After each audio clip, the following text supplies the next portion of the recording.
Welcome to this edition of the Million Dollar Mastermind podcast. This is where we pick the brains of high achievers from all walks of life and get their hard-earned, real-world insights on winning. I'm your host, Larry Weidel. What you're doing, see if you can help me, if I'm saying this right. When you got out there and you started this off, and the reason why I think this is so important to have it clear in your head, because even if you're people listening might not be interested in doing this right now, but some point, there may be a point where you say, like, I'm ready. I'm ready to load the cannon and set off on a new direction. I think, in other words, I think I've got more in me.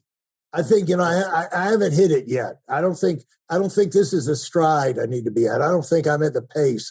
I don't think I'm thinking about the right thing. So when you went off, is it right to say, first step to kind of get things like, it sounds like you sat down, like, who actually am I?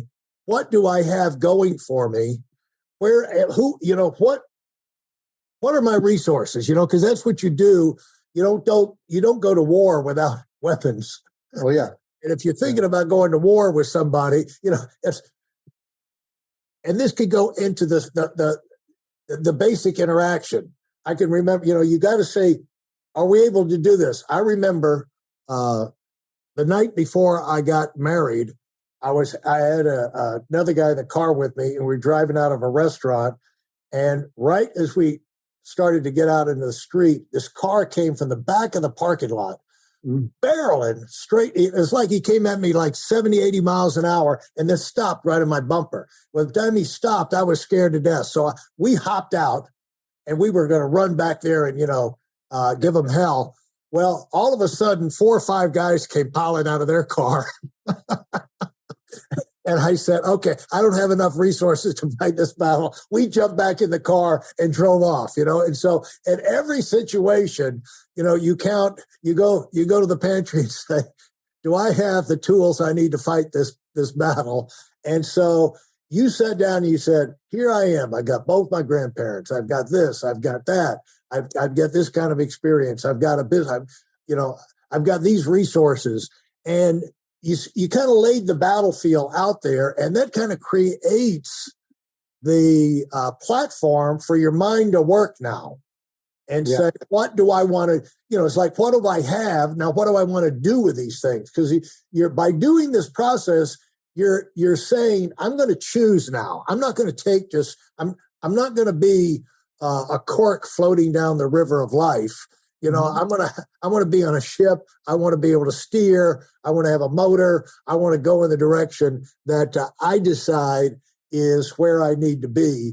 And so when it's easy to do that once you say, what do I have available to me? And so does it kind of evolve like that? Now, like, what am I going to do next? And what am I going to do after that? And go ahead. Yeah. Well, one of the first things, like when I'm working with somebody, one of the first things I do is, of course, division exercise is always one, but what I do is called a SWOT analysis. It's a little bit unique. It's like an internal SWOT versus an external SWOT. So we're looking at SWOT means strengths, weaknesses, opportunities, threats, right? Yep. So we do it internally first because at that point, they don't have anything externally. It's just them and whatever they got. So we take inventory of not just their financial resources, but who do they know? What do they know? Right? Everything about them. We know everything about them. All 9 environments of their life. We take inventory of that. Because a lot of times people realize, you know what, I'm going to execute my plan, but I'm short a couple resources. But lo and behold, some of the people that they know, family, friends, neighbors, coworkers, whatever, may be the people that have those resources. Right? You don't have to go out and work another job to build up resources. They might be able to tap into something that's in their sphere. So that's why we do that SWOT analysis. We do an inventory of who they know, and what they have, and where have they been, the education, what jobs have they had. All these things give us clues and information to help them really get down to nitty-gritty details. And how are we going to help you get that first property? The other thing is expectations, right? we call it ammunition, weapon, and target. So your ammunition is your resources. In most cases, it's money when it comes to buying real estate. Your weapon is your tools. We have analysis tools. We have calculators and spreadsheets. Those are things we use to help us make good decisions. And then the target is determined by the first two, your ammunition and your weapon determine what target you should be aiming for. If your ammunition and weapons say you should be going for a duplex, well, you should not be going for a 10plex. We should be going for a duplex, and just get realistic. Start with who you are and where you are and what you know and who you know. Start there. My first property, remember guys, at the beginning, I didn't even buy a whole house. I bought a half of a house. Right? I couldn't even buy a whole house. Yeah. So keep that in mind. You start with where you have to start, because if you don't, you're going to create potential chaos and turmoil for your life if you're misaligned with your target. That's how people get started in a lot of things. That's how when we got our farm, I went in with another guy, and we both had horses, and his daughter had horses, and in the barn it was going to work out, and it worked out great until I found out he also had a son, and his son came out to the farm with a bunch of his buddies shooting birds one weekend. I didn't know that was, leaving shotgun shells all over the thing. And I said, okay, you buy me out or I buy you out, but this ain't going to work. Yeah. But if I hadn't had him in the beginning, I would have been able to make that kind of deal, And so when you wrote this recently wrote a book, how do you thrive, not just survive in a market shift? What were you trying to get across to people there? Yeah, mostly. So that was really geared towards real estate agents or even investors who are thinking of getting their license because it's a smart thing. In the old days, we used to tell people you don't need to get your license if you're an investor. But nowadays, we tell people, yeah, you should probably get your license. So it's geared towards those people. So if somebody wants to invest, they should probably get a real estate license. I think so. I mean, look at me. My gosh, good Lord. I started off with the investing solely. That's no doubt about that. That gave me the foundation upon which I launched other ventures. The other ventures came about because I had a license. Yeah. So now, how did you learn I'm interrupt you here, but we want to stay on this thing, but how did you learn the investment side? How will people go? They get the license and they learn the investment. And I'm referring, it's probably in one of your books is why I'm. Yeah. Well, and for me, I had a lot of great teachers and coaches over the years. I mean, Carlton Sheets, he was still alive when I was starting. He was, I was back in the 80s and 90s.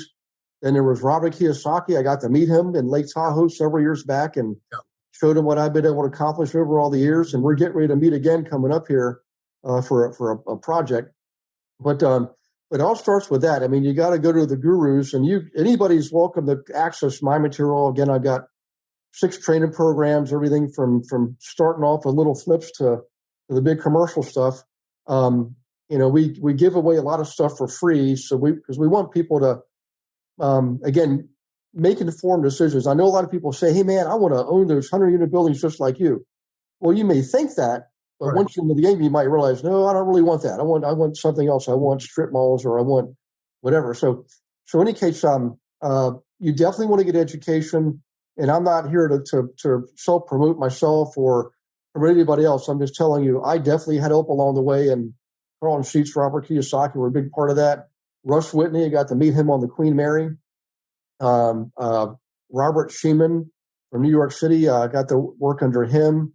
The thing that I will say that I do differently is I actually work with everybody one-on-one.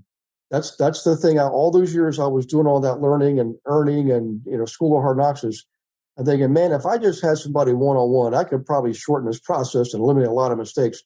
So I thought, well, you know what? I'm going to live the message. That's what I'm going to do. That's like Gandhi says, be the change you wish to see in the world. Yeah.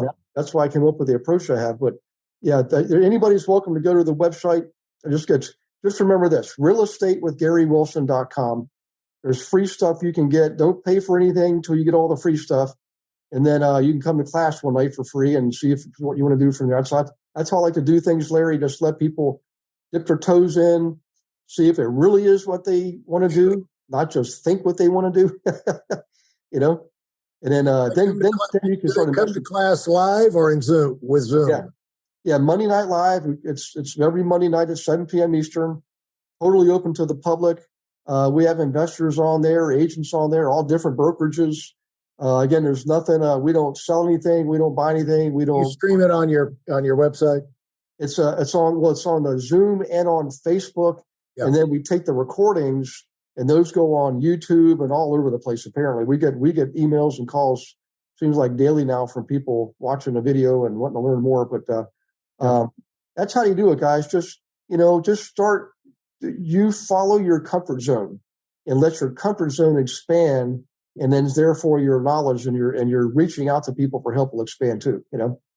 Yeah, and how would you advise someone who is, because I think we all learn when we're teaching other people, and one of the things is to get somebody to teach. How do you use that method or that technique with your people? Yeah, well, we do have we have what we call level 6, which is a partnership level. So for people who go through the beginning stages and they say, you know what, I belong here. I was right. This is what I want to do. This is my calling. If they have what we consider the character traits of a teacher, we'll show them how to be a teacher and a coach. We've helped people develop their own training programs, actually. Yeah.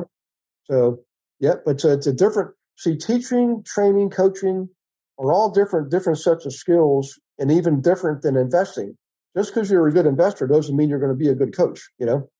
What's the biggest thrill and a byproduct here that you've had because of this lifestyle and this industry that you're in?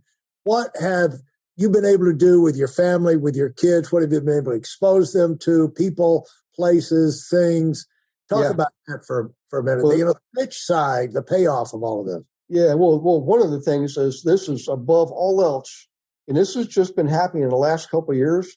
I've had people that I taught 10, 15 years ago reach out to me out of the blue, and usually questions like, hey, Gary, I just was thinking about you. I was flipping through some old thing and saw your name. I thought I'd give you a call.